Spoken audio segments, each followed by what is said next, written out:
जिला हापुड़ पिलखवे की मैं रहने वाली हूँ। मेरा नाम है रिजवाना। मेरे हस्बैंड का नाम है इमरान। मेरे जेठ का नाम है इरफान। देवर का नाम है फुरकान। एक का नाम है आरिफ, एक का नाम है सलमान। सास का नाम है बुंदो।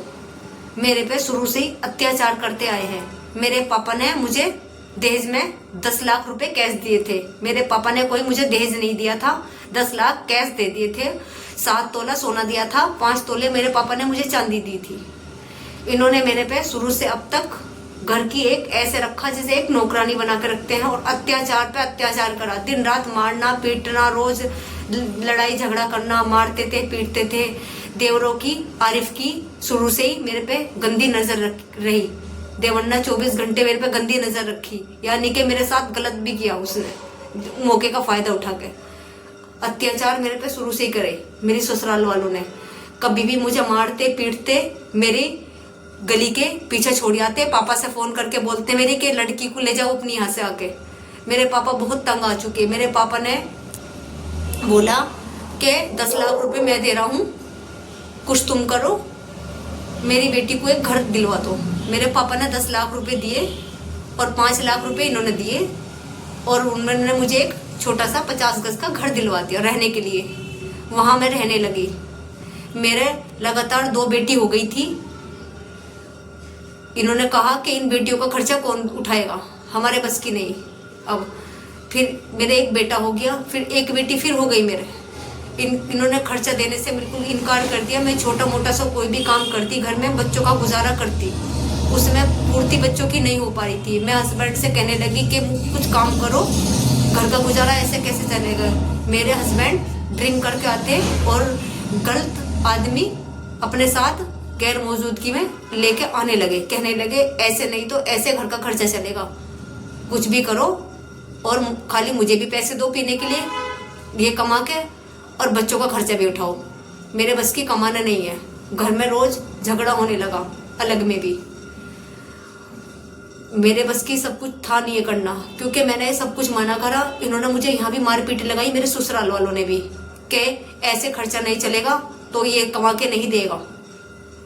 मैंने मना कर दिया साफ। इन्होंने मुझे बहुत मारा, ससुराल वालों ने, यहाँ भी इस घर में भी अलग में भी मुझे मारा पीटा। फिर मेरी सास मेरे हस्बैंड को अपने साथ ले गई। कहने लगी हमारे बस की नहीं है खर्चा देना, खुद कमा और खा। मैं छोटी सी एक बाहर जाकर नौकरी करने लगी, 6-7 हज़ार रुपए की, अपने बच्चों का पेट पाल ली थी। इन्होंने 50 गज का तो घर था मेरा, धोखे से उसमें से आधी प्रॉपर्टी मेरी बिकवा दी, 25 गज। मुझे जब पता चला कि मेरा घर बिक गया, मैंने आवाज उठाई, मैंने थाने में रिपोर्ट भी लिखवाई। जो हुआ मेरे साथ मैंने सब कुछ लिखवाया। वहां पे छत पे को कैसे कूदे हस्बैंड मेरा, जिन जिन लोगों को लेके कूदा। मेरा जेठ इरफान था, एक दिल्लू था और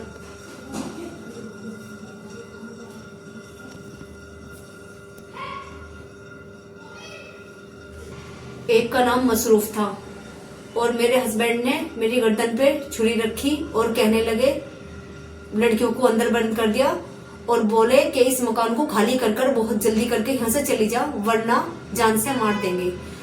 इरफान से और फुरकान से और आरिफ से, सलमान से, बुंदो से और मेरे हस्बैंड इमरान से मुझे मेरी जान को और मेरे बच्चों की जान को खतरा है। ये मुझे कभी भी मेरे बच्चों की हत्या करवा सकते हैं। और जो दिल्लू है, दिलशाद नाम का है वो लड़का, उसने मेरा मकान खरीदा है, उसके परिवार वालों से भी मुझे खतरा है। वो भी मुझे भी मेरे बच्चों की कभी भी हत्या करवा सकते हैं। लाइसेंस दिखा दिखा के दोनों परिवार मुझे ये बोल रहे हैं कि जल्दी से जल्दी यहाँ से चली जाओ, वरना जान से मार देंगे और पता भी नहीं चलेगा। इन्होंने पैसे पहले भी एक लड़की ऐसे ही मारती थी अपनी, इस चीज से मैं डरी हुई थी पहले से ही। प्लीज मेरी कोई सुनो, मेरी आवाज दूर जहां तक पहुंचाई जाए, मेरी सुनवाई जहां तक करवाए उतनी ही कराओ। योगी जी से और मोदी जी से मैं मदद मांगना चाहती हूँ, मेरी मदद करवाओ। मैं बहुत परेशान हूँ, बहुत डरी हुई हूँ। मोदी जी और योगी जी मुझे इंसाफ दिलाओ, मैं उनसे इंसाफ चाहती हूँ।